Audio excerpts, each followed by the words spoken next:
Freaks and Creeks, a Dawson's Creek podcast where four millennials who missed the boat 25 years ago take the dive for the first time. I am Cody, and I'm joined with three friends, some closer than others, and I would love for them to introduce themselves as well. I will go ahead and go next. My name is James Ramey, and I am a virile young boy on the verge of manhood, and I'm very excited to be here today. Hello, everyone. My name is Mallory Freed, and this is the first time I've seen Dawson's Creek, and I'm ready for some drama. Hi, hello. My name is Stella Baldwin. I have watched bits and pieces of Dawson's Creek before, but don't have a strong memory of what is about to go down. I'm excited. Well, let's get into that. Why should we get into the pilot? And let's get into the pilot. And I think as we continue going on, listeners, it's going to be something where none of us have seen this, and we're just going to be going through episode to episode very blindly. So I'm sure there are going to be some of you that have watched Dawson's Creek who know what happens, and you're going to be extremely frustrated that we can't see some big plot point that will be coming. And don't write us about it. No. Because we don't know. Yeah. We don't, and we want to be as surprised as you were 25 years ago. Yeah. But do shout it at your phone. We won't hear it, but just scream it at your phone, and that will be the way that you can tell us whatever is going to happen in this show. That's probably the safest way for you to do so. The Netflix synopsis for the first episode is: a pair of childhood friends must cope with their emerging sexuality. Off to a rough start. Yeah, coming in hot. My favorite thing right off the bat, the first scene that we see, the first shot is of a creek. So I'm really happy that we were not lied to. Yeah. This is giving us exactly what we wanted. And then it does that transition to Dawson's parents' house, or what we're about to see, Dawson's parents' house. And they are the richest people on earth. This is the biggest house I've ever seen. And then we also see a dock. Yeah, who the fuck has a dock in their front yard? Dude, Everyone in this TV show. Apparently, dude, what the fuck? Like, is she seriously rowing to and from his house? What is that? And to her home. Yeah. What? Yeah, I got to go home tonight, guys. Yeah, I don't want to jump ahead, but there are multiple times in this episode where Katie Holmes is sopping wet, and I'm wondering, where did she just come from? But yeah, the first thing that we see is Dawson and Joey hanging out in Dawson's very gross teen boy room, and they're watching E.T., and then they shit all over the movie Gandhi for winning Best Picture over E.T. All right. I'm not a Spielberg head. It actually took me a little bit to realize that this was E.T. One of my first notes was, what are they watching? Because I couldn't Mac place and it. me. But I hope that they tone down the Spielberg fandom a little bit over the course of the show. I'm not expecting them to, but Jesus Christ, when we get to the later scene about his whole room being dedicated, a shrine to Spielberg, it's like, okay, we get it. Yeah, well, I mean, we're going to touch on this a lot through this episode because the only development that we've really get of Dawson throughout this pilot episode is that he loves movies. Yeah. And the Spielberg stuff is really interesting to me because I'm a little movie fan, and I guess kind of like Dawson as a teenager. I was really into movies, and I had movie posters all over my wall. But to focus on someone like Steven Spielberg, who's a great filmmaker, but all of his movies are meant to be crowd pleasers. There's nothing challenging about them, and it's not literary at all, which there's nothing wrong with that. I love Jurassic Park and I love E.T., but it's so funny that someone that wants to be a filmmaker one day is like, I want to make extremely accessible movies that are really broad for the entire world to enjoy and make that his entire personality. I find that very weird. I mean, it does feel relatable, though, because I know when I was in high school, I would make my fandom my personality, right? The one thing I loved was everything about me. And if you didn't like it, well, then I don't think we can be friends. And I feel that very much from Dawson, except I feel like he's also a little bit more accepting and welcoming than I was, at least in that time. Yeah. I mean, Stella, when you were into Beanie Babies, was That enraptured your entire personality. I assume. Absolutely. I definitely brought Bucky the Beaver to school like every day. And that still happens today. Yeah. The whole thing that sets this entire show up, this is what I imagine what Dawson's Creek will be for the rest of its entire series run, is the will they, won't they of Dawson and Joey. And this show being about emerging sexualities, they have their first little tiff about Joey running out the window, and he goes, no, why don't you just sleep over? We do this all the time. We have sleepovers all the time. Why do you have to run away? It would be totally normal for you to sleep over. And she's extremely offended at the realization, or him not realizing that they're 40 years old and they shouldn't be having childhood sleepovers anymore. And that brings us to my favorite line, which is, I have breasts and you have genitalia. Yeah, that was and really there's good. more of it. Long fingers. Like, what the fuck are we? Yeah, Okay. So, I mean, I understand, like, you know, the whole rest of the episode is playing up the fact that she is very much into him. Yeah. But good God, like, Well, the long fingers thing, that's like the big hands, big 90s baby. penis Yeah. thing. Cool. But I always thought it was big hands, not long fingers. Yeah. Yeah. You got some Slender Man hands. I guess, you know, long fingers to grip that big old baseball bat, you know? That big old baseball bat. Yeah, sure. Walk that So- dog. To walk the dog. Yeah, flog the dolphin. baby.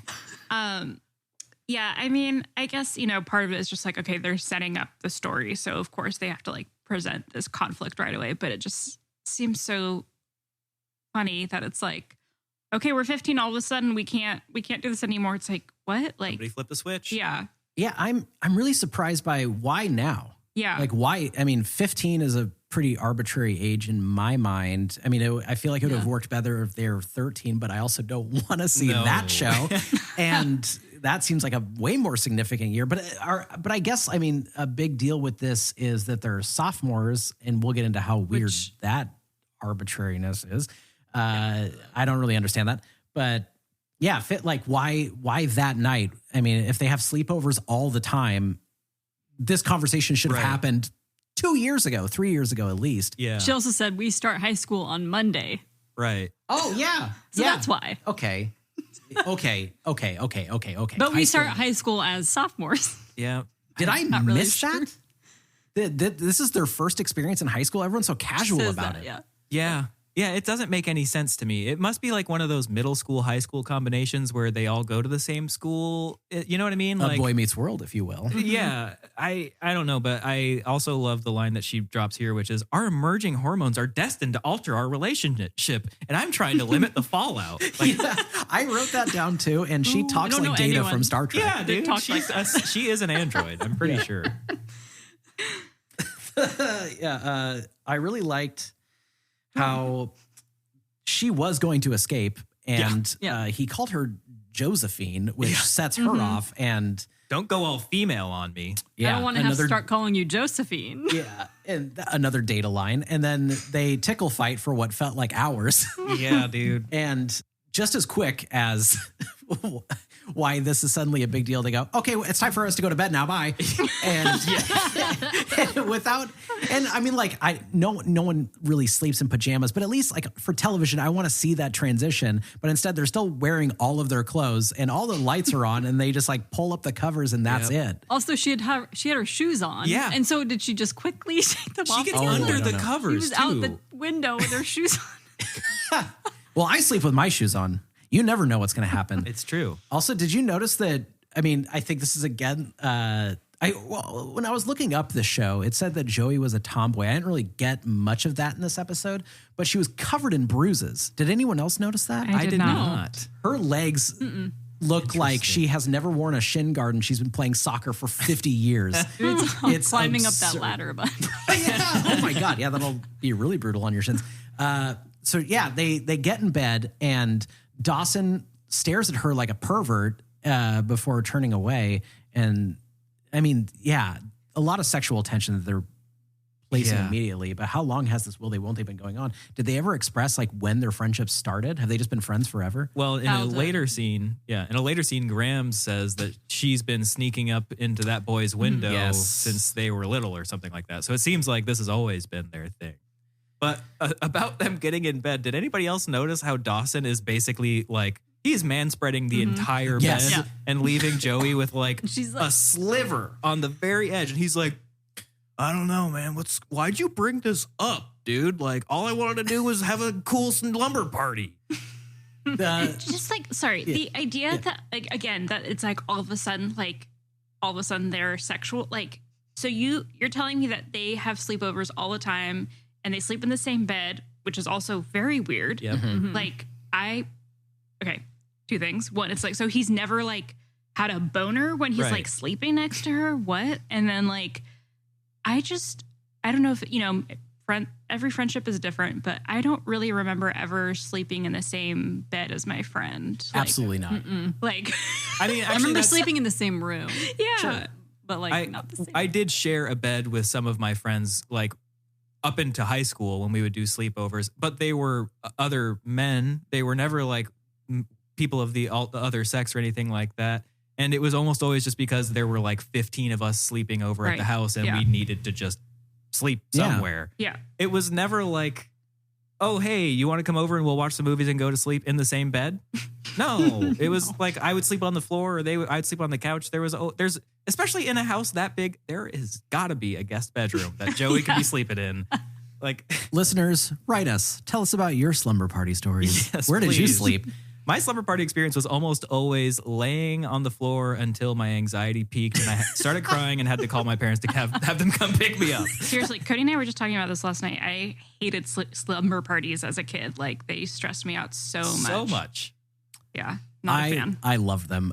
One of my oldest friends, Sam, we met in second grade, and I was telling Stella this, that I don't think there was a weekend from second grade until senior year that we weren't having a sleepover at each other's house every weekend, like every time. But And you were sleeping in the same bed? we would sleep in the same bed, and when we turned 15, stared at each other and said, "I don't think we should do this anymore." Yeah.